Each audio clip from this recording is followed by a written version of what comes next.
to save the world, they must uncover the mysteries that bind them together. Who killed the Emperor of Drakarn? Why did Kael steal the Scroll of Kaldrathar? Who's responsible for the chaos unfolding in Scaranthale? And how is it all connected?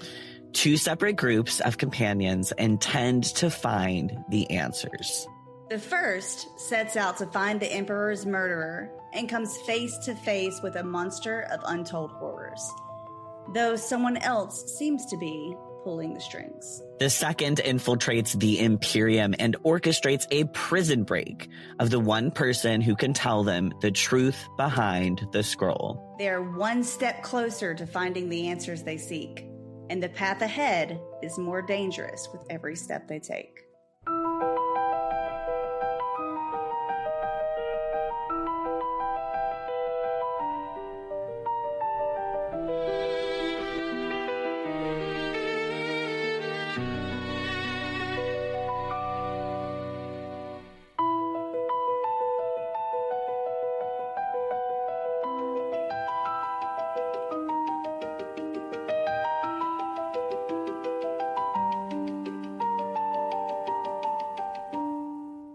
Welcome to Tabling the Narrative, a World Anvil sponsored podcast where we take a closer look at different aspects of a story. We're your hosts. I'm Jen.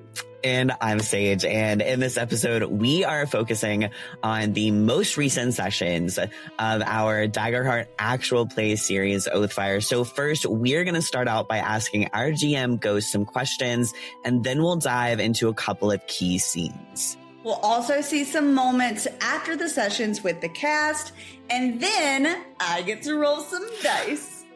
Okay. Jen, you do know that this is at the end of our episode, right? First, we're going to go under the table for our chat with Ghost.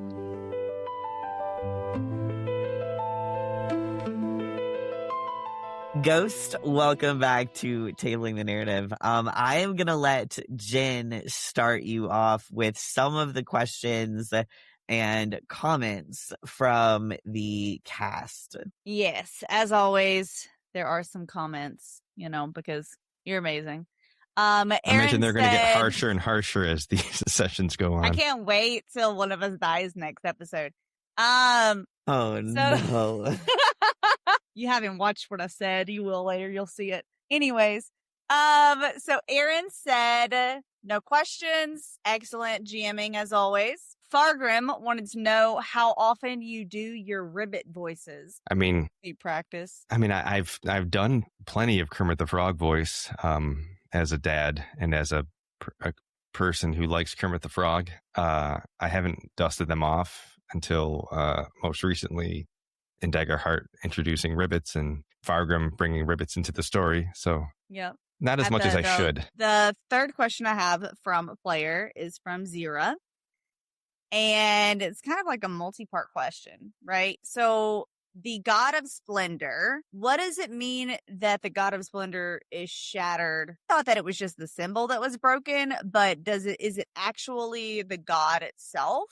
Like, does that mean anything? Well, it's just complicated because, it's canon. Who is the God of Splendor / the God of Light? Who's the God of Light? Who's the God of Splendor? God of Light is Hal's character, Helm, but he gave it to his sister. He gave Echo and Elam the power, but then gave, I don't know, it's weird. He gave you power to do something, but then he gave his power to his sister, who he made their twin, right? And so we talked a few episodes, but I think it was way back in the beginning. We talked about this idea of who knows what, right? Like you had this transaction between two characters that nobody in the world knows. So everybody in this world views Helm as the God of Splendor. So nobody knows that Helm gave up that to his sister. So you literally have a sister in the Accords. Nobody knows that they're walking among a god, and she doesn't seem to be willing to tell anybody. So she has a lot to say. But the other side of that is that, so the world believes that Helm is the God of Splendor. And so you have this group, the Gilded Saints, who are named after Helm because his nickname in Lunestra was what? They called him Saint Flicker. So he was known as Saint Flicker in Lunestra. Nobody knew who he was. It was like his alter ego. And so the Gilded Saints are somebody who they picture as the god of splendor. They see him as a rogue. They see him as a thief. They see him as this other thing. They're sort of maybe perverting this image. So the broken symbol of splendor is them twisting the idea of the god of splendor. They're called the Gilded Saints because they worship Helm for this nightly ritual of drinking and bouncing around the rooftops and all that stuff. Gotcha. So the symbol being broken is only really just a symbol that they adopted. I wouldn't say that they worship him, but they are idolizing the man, not worshiping the god, if that makes sense. Got it. Okay. I think that does make sense. Yeah. I do want to say this, though. Huge shout out to Zira because I knew that they had read it and done their homework. The minute I said broken symbol of splendor, they were on it. I was like, yes. But yeah, Sage, seriously, though. Yes. Okay.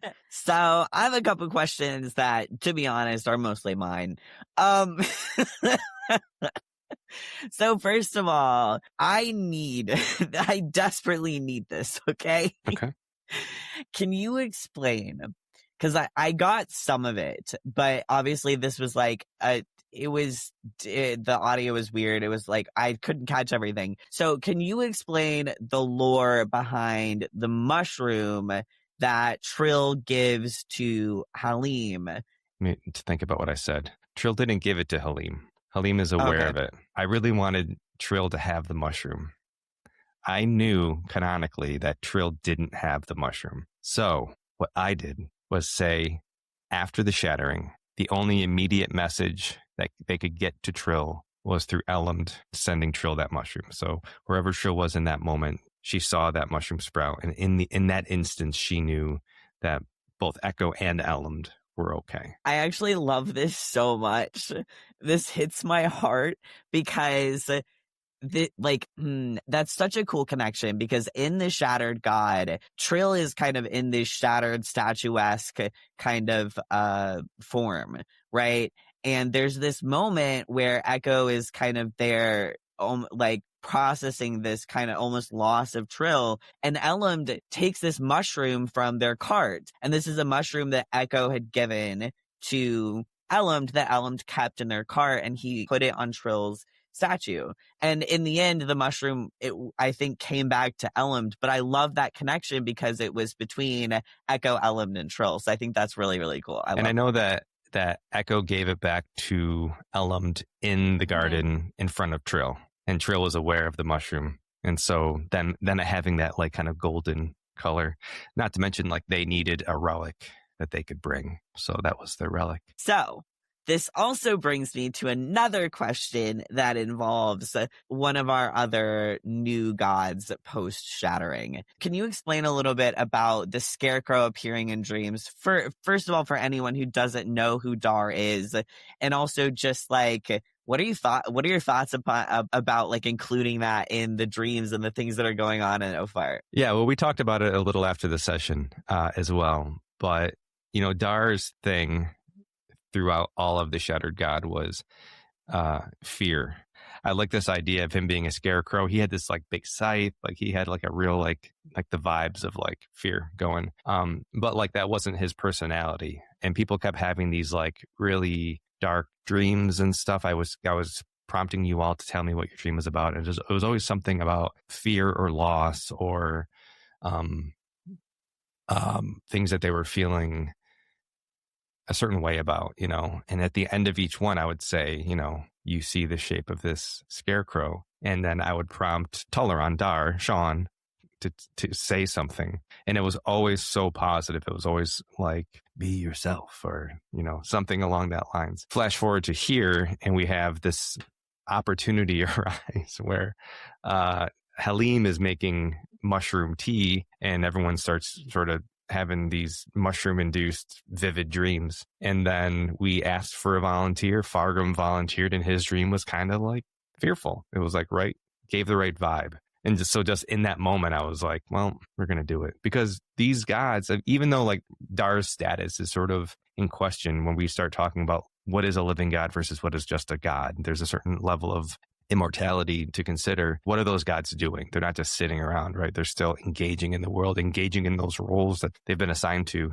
And so him appearing in someone's fear dream, nightmare, and giving advice, then I think that's like right on par. And then to like flash forward, so that was in team 1, and then go to team 2, and sure enough, we had a dream, and Dar was there, and Toleran completely blindsided, which was the best. It made me so happy. You could see it in his face. He was like, he said it after the session too. He was like, I wasn't ready. Oh.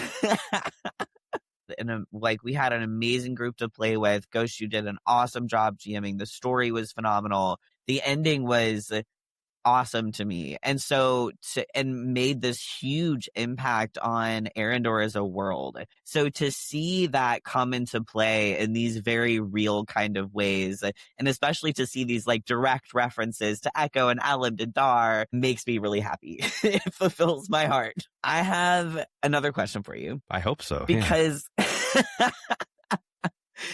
this tickles me.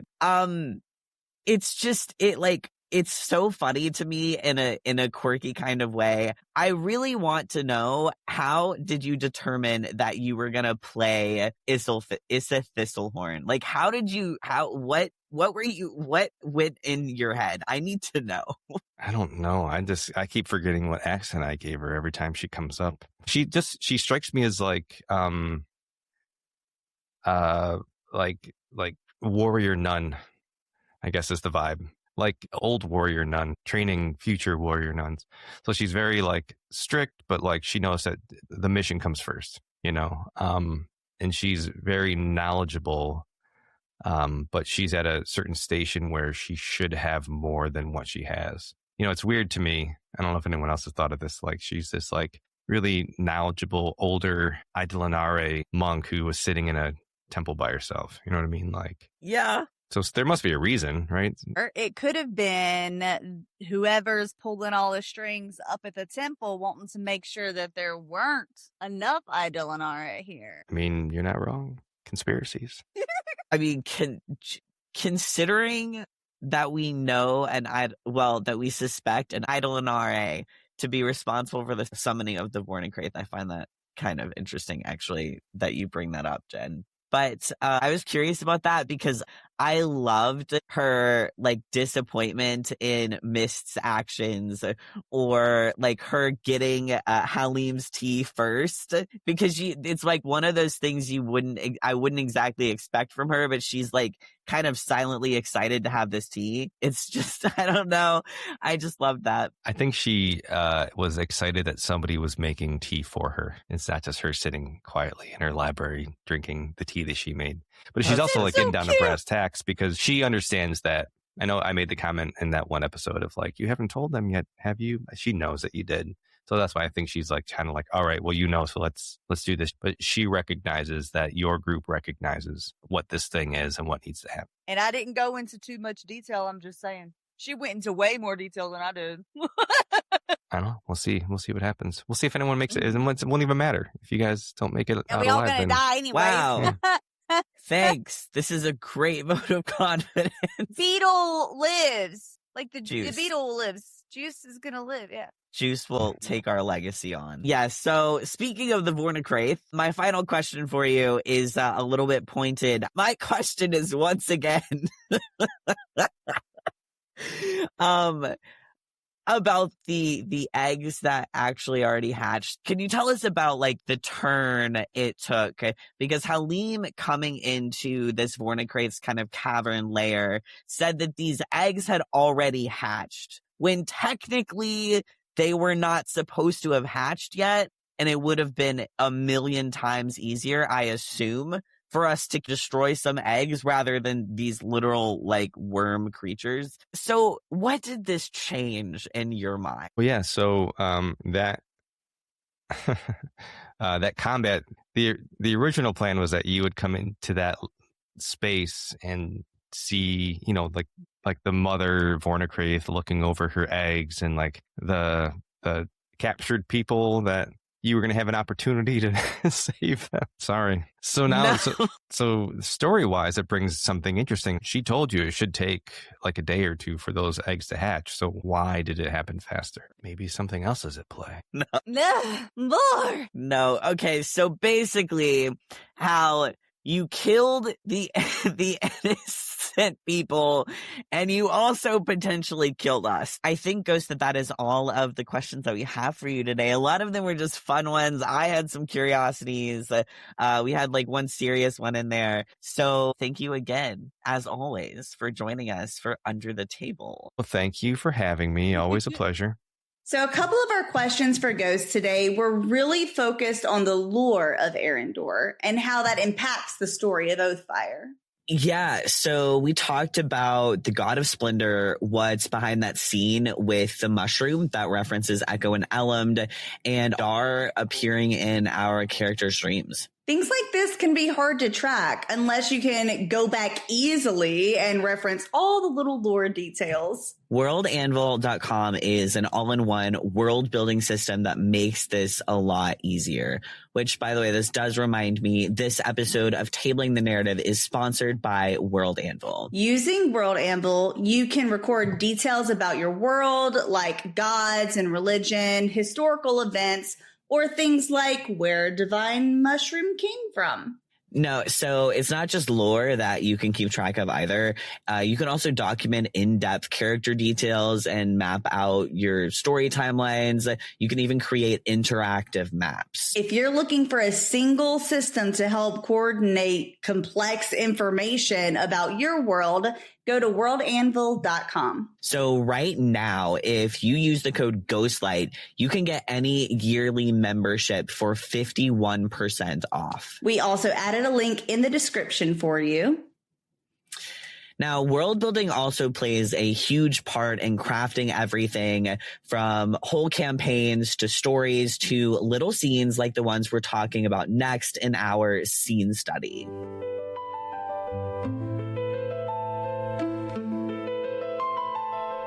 All right, so the first scene I really want to kind of pay attention to is Gein's dream. Gein's dream kind of starts with his time at the circus during the Great Famine. So Gein was essentially captured. He's a Mothman. He's from the garden. He's kind of a fairy type being. So he's kind of rare. And so he was kind of captured and forced to work for what Fargrim described as this mean old lady. And he, in this dream, is reliving his first kill. There were a few weeks of him not eating, being kept in a cage and things like that. And then comes this orc clown named Bobo, who kind of just attacks him with a knife. So Gein grabs this blade and just stabs Bobo repeatedly. In the ending of this, right, as Gein is in this dream standing over this bloodied orc named Bobo the Clown, he stops for a moment. And in that moment, there's this kind of space between dreaming and waking where he realizes that he is dreaming.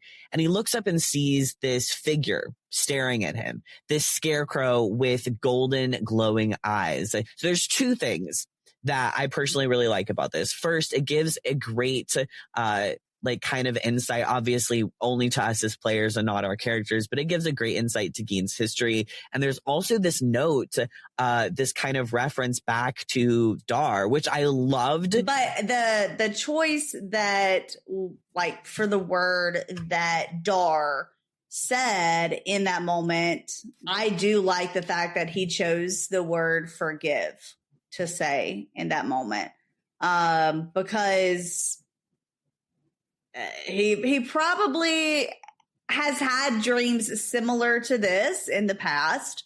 Of course, this was a specialty from Halim that made it to where you had like intense dreams, right. Which makes me wonder what other teas he has. That's a good point. But yeah, so because I'm sure that Fargrim's character Gein has had issues with this moment. Because sure, he was being, he was captured. He was basically a slave, being treated poorly, not eating, as often as he should, etc. Right? Like all of that stuff. And they were like being really mean to Juice and stuff like that. So like that they were not, it was a very horrible situation. So, but he probably still has issues with that moment where he had to kill. I think you're definitely right about Geen. I mean, first of all, Fargrim chose this memory or this dream that he had. And he mentioned somewhere in this same session near this scene that Geen does have nightmares. And I can only imagine what those nightmares feel like for Geen, right? And all of the things that he has been through and struggled with.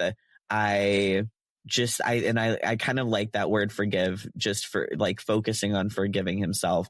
I wonder how Geen himself took it. An interesting part about Geen and his character is, and when I say character, I mean his like Geen's personality and like what he values.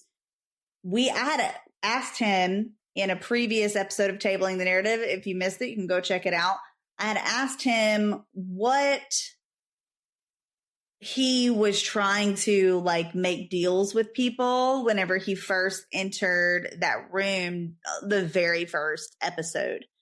And he was like, oh, you know, like the types of things he wants to get are like better medicine for like the common folk, you know, kind of just on his islands and stuff like that. And I'm like, oh, that's so sweet. You know, like it's not like a lot of leaders are focused on profit. No, Geen is built himself up. He's, I wouldn't say, I don't like this word to describe him because we're playing Daggerheart, but he's an entrepreneur of sorts, right? Like he created and got to his station by himself, by his own efforts. So I think that definitely makes him very different as a leader. And I think I think his past history and his past trauma definitely plays a huge part in that. And even the actions that we've seen him take during our sessions with Team 1 so far, with him being willing to sacrifice himself for other people, having this bond with Shurian, the Prince of Corvallis, who to kind of support each other and in their legitimacy to the Emperor, well, when he was still alive, and those types of things. So I think that kind of helps to craft his character, and it all kind of comes together. And I love this kind of dream being an example of that. Shurian is also an example of a leader that wasn't born into that world necessarily. Yeah. I think he was like a noble or something, though. A noble's family. I don't remember. Yeah. I mean, he was a bastard. I don't remember if he knew or not. Another scene that I just wanted to take a look at personally is that there's this, we talked about this briefly in Cast Lights, but there was this NPC who approached Team 2 as they were loudly discussing, after leaving the Dwarven King and the Imperium, like whatever, they were loudly discussing their prison break. And this dude comes up to them, and because the prison break is essentially to get Kale, who was at least is thought to have been the one to steal the scroll of Kaldrathar, the Pact scroll. So this guy approaches them and is like, hey, if you give me money, I can help you with this. Now, Meadowlark at this time, what caught my attention was that Meadowlark at this time actually notices this emblem on a medallion that he's wearing. I don't remember exactly what the emblem was, but Meadowlark thought that it might be related to the Gilded Saints. And just kind of throwing that back here, the Gilded Saints were someone that Kale told Meadowlark when she gave them the scroll of Kaldrathar not to trust. But this wasn't explored any further in the scene. Meadowlark didn't explore it. And we have nothing on the emblem. So this kind of makes me wonder if it's true. Like, is this person in any sort of relation to the Gilded Saints? Like, I'm concerned that he either has plans to like kill Kale once they release her or prison break her, or if he's going to try to kidnap Kale. Like, I don't know what's going to happen with this dude. Dude, if I was Team 2, I absolutely would not have trusted this guy. Yeah, exactly. Or like let him fall. Because there was a moment where someone caught him from falling down the cliff all of the way. I think it was Lev that caught him. I think so. Yeah, I just let him die. Yeah, I just let him die. But Lev wasn't the one that noticed the Gilded Saint symbol. They did talk about not trusting the Gilded Saints whenever they were first talking about the scroll and what the Gilded Saints like represent and stuff. So like they hadn't gone in that much detail. We did. They didn't. But they were like, yeah, we don't need to trust them. But Lev didn't see it. And honestly, I don't think Lev's the type of person that would have just let him die. I feel like he would have questioned him afterwards or paid extra attention. But Meadowlark did not bring this emblem to anyone's attention. He would have heard Meadowlark saying it. So unless Meadowlark has some sort of telepathic communication ability, which is possible in Daggerheart, but I don't know if Meadowlark can. But yeah, then that guy would have been tipped off that they're tipped off, about that. So it could be for the better. Hopefully Meadowlark keeps an eye out on his maneuvers throughout this process. They have started the jailbreak with Kale, but they have not finished it. They still have a fight to go through. I'm interested to see where that goes because Meadowlark was warned. Yeah. Do not trust. I'm curious too. Yeah, right. Like that guy might have literally made sure that there were going to be people there somehow. Like, yeah, that drives me crazy. But personally, I enjoy breaking down scenes like this because it lets us take a deeper look into the little details that could be important as the story unfolds, just like this. I like seeing what the cast has to say about these moments as well. We were literally just saying, I wonder what this person. Yeah, right. And that is actually exactly why we introduced Behind the Screen.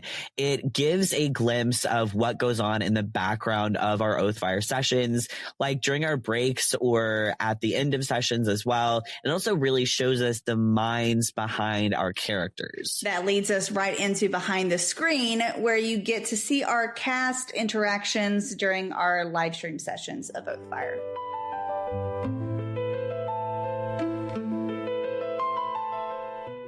What, pray tell, if you don't mind, were your first thoughts and feelings about the session?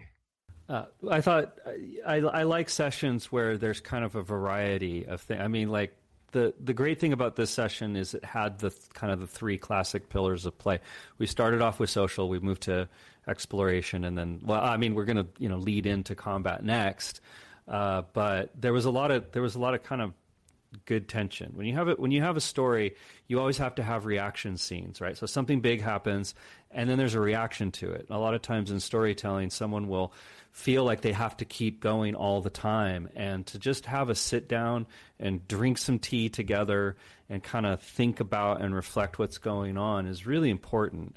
So to be able to have that opportunity and just let it cook as long as it needed to was excellent. Yeah, I really agree with that. One of my, I really enjoyed getting to sit down and have our characters actually conversate with each other and have interactions. And I feel like as a player, it definitely enriched my experience to be able to make connections with a couple different of our party members. So I really enjoyed getting to just play that out to its end. That was a very well-balanced session, as most of your sessions are very well-balanced across the board. Everybody got an even spotlight, their little time to shine. We filled forward, but that's half the game. I really enjoyed the picture of how you all entered that church, and I think it really spoke to the dynamic between you all. Yeah. It's half of you were trying to be quiet, the other half of you were just trying to get into the church. I was excited to do some infiltration into the palace. Yep. I mean, the getting to the king was super easy because my crazy roll at the beginning. Yeah. Yeah, well done. that helped. That helped a lot. Half our rolls were crits. Yeah, that was That was ridiculous. crazy. That was ridiculous. I know Meadowlark was a little apprehensive about trusting me. In the last episodes, I was like, bring Meadowlark to the king to talk, to be like, hey, this shit's going down. I was impressed also you grabbed the hunting story off my profile, so that was cool. I like to use these cold opens as like little doorways into your backstory. Actually, to be fair, to pull out a highlight as well, Lev, you pulling me aside during the rest was very much a highlight. Absolutely. Yep, character building. I just wanted an in-universe, Conversation. yeah, conversation about us meeting before and Yep. and me, attempting to trust you. I mean, yeah, obviously Lev would, because his wife is also a Furbolg. When you have the big stuff, the big like cinematic, like let's go fight this giant creepy monster who's about to try, and we're going to do things in that combat where I'm going to try and jump in and protect other people, and they're going to do things to help me, and we're all working together as a team. It means so much more because we've already have these connections like kind of plugged in. If you just kind of walk in and and just say, we're just going to take down this monster because we're awesome. It's not as interesting. It's not as interesting for the players. It's not as interesting for the audience. So I'm really very, very impressed with the cast and the GM and all of this. It's just very well done. Hats off to everybody. So the next question is, what do you hope for next session? A dead Thrinkai.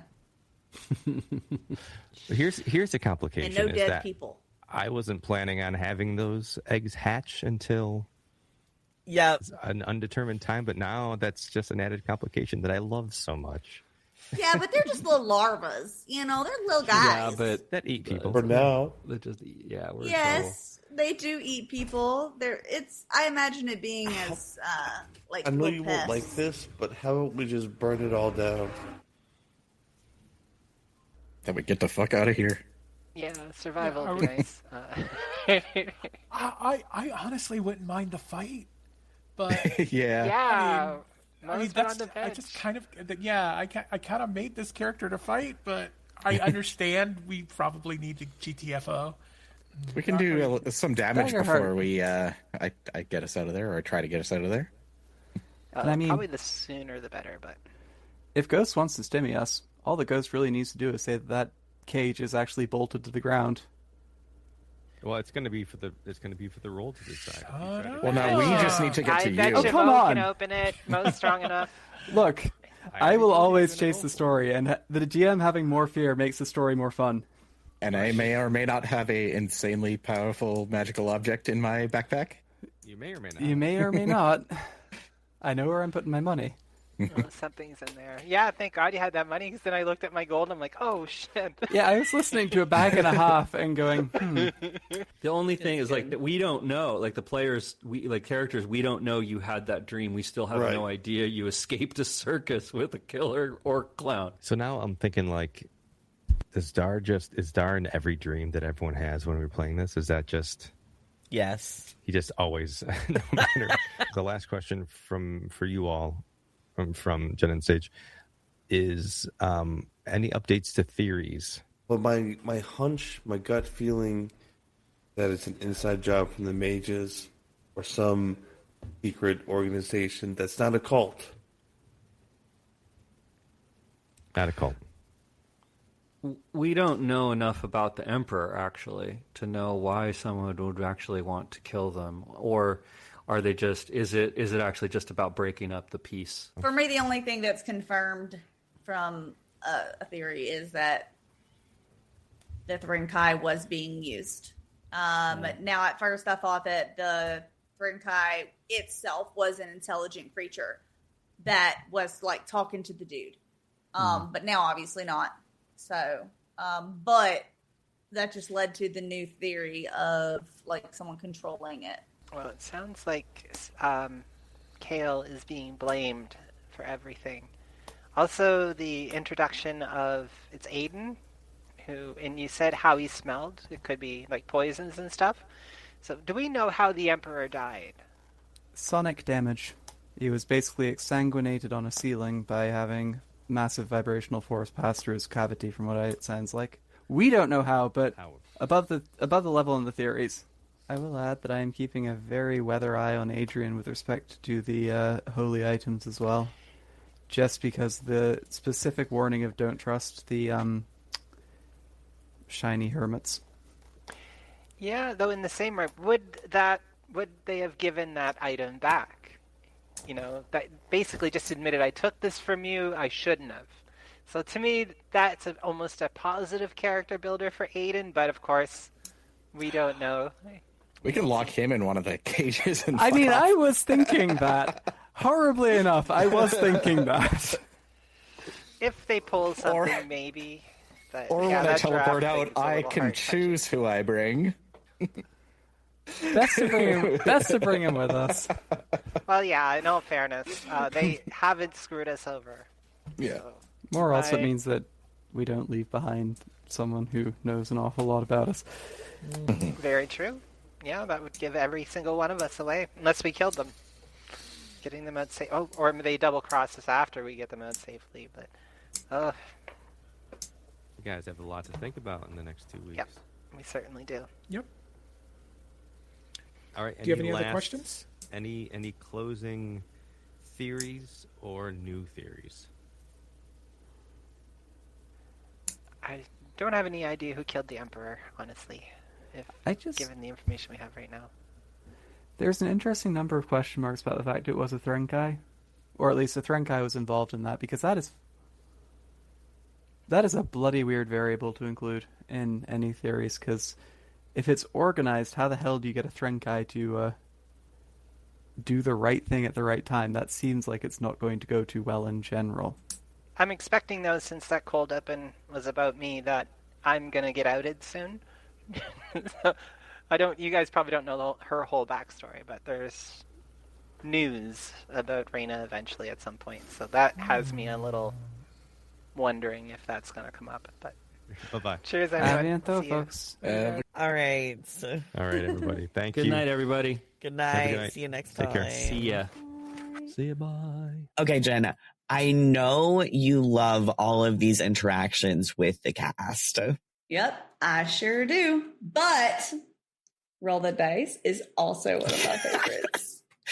Okay, I honestly feel like we kind of love all of the different segments. But right now, we're going to go straight into Roll the Dice.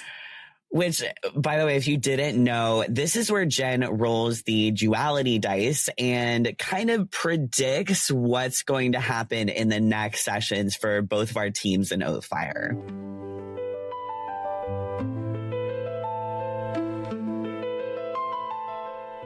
Time to roll the dice, Jen. Okay. But first, this is our hope dice. Hope. And then fear. I like the hope dice. Rolling for team 1.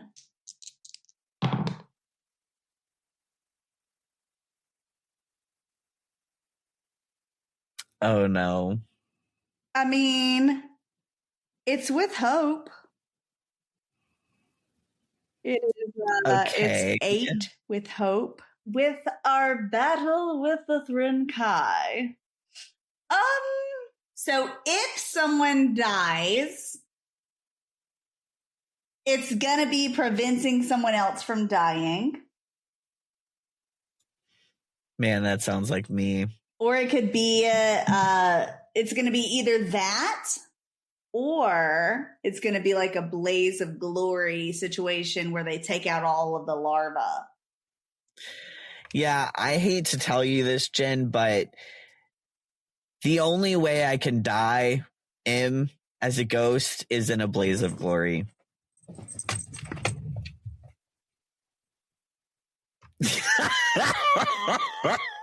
Anyways, it's going to be one of those two, or technically it could be both, but I feel like someone's going to die. So that's team 1's prediction, and roll the dice. Yeah. I guess we'll see if team 2 is going to fare better than us. Time to roll the dice for team 2. Hey, okay. It's not. It's with fear, but it's pretty good. It is a 16 with fear. Okay. 16 is good. They are definitely going to defeat the battle. Like they're gonna easily they're gonna make live it through. The with fear, I think, is gonna have to do with our mystery elf. Oh, good point. Yeah, he's gonna throw a wrench in it somehow. That's gonna make it not super great for them. Yeah. Yeah. I mean, sure. I'm happy for you, Team 2. Yeah, Great. none of y'all are gonna die. I really don't want to die. I don't want to die either, okay? I really like this character, and she has so much going on involved with like her backstory and everything, and I really want someone to get to know her. You know what I mean? Yeah. But bonus, whenever someone dies from Team 1 next episode, according to my roll the dice predictions, yeah. We're going to do a very nice special that's all about that character so we can get to know them and learn their backstory and really just, do what was taken away from us within the story and get to know them. That'll be fun for next episode, right? Why would you say that? Anyways, I had a lot of fun this episode. Maybe not next episode, but I had fun this episode. I love how we got to learn a little bit more about the players and their characters this episode. It's good that we got to do that, considering both parties are in danger and a couple of deaths might be in store for us. Jen, do not put that on us. Okay, we're gonna be fine. At least I hope that we're gonna be fine. Next time on Tabling the Narrative, we're gonna be looking at some of these same episodes, but we're gonna be focusing more on the players. Thank you so much for joining us as we continue to delve into the story of Oathfyre. See y'all next time. Bye. Bye.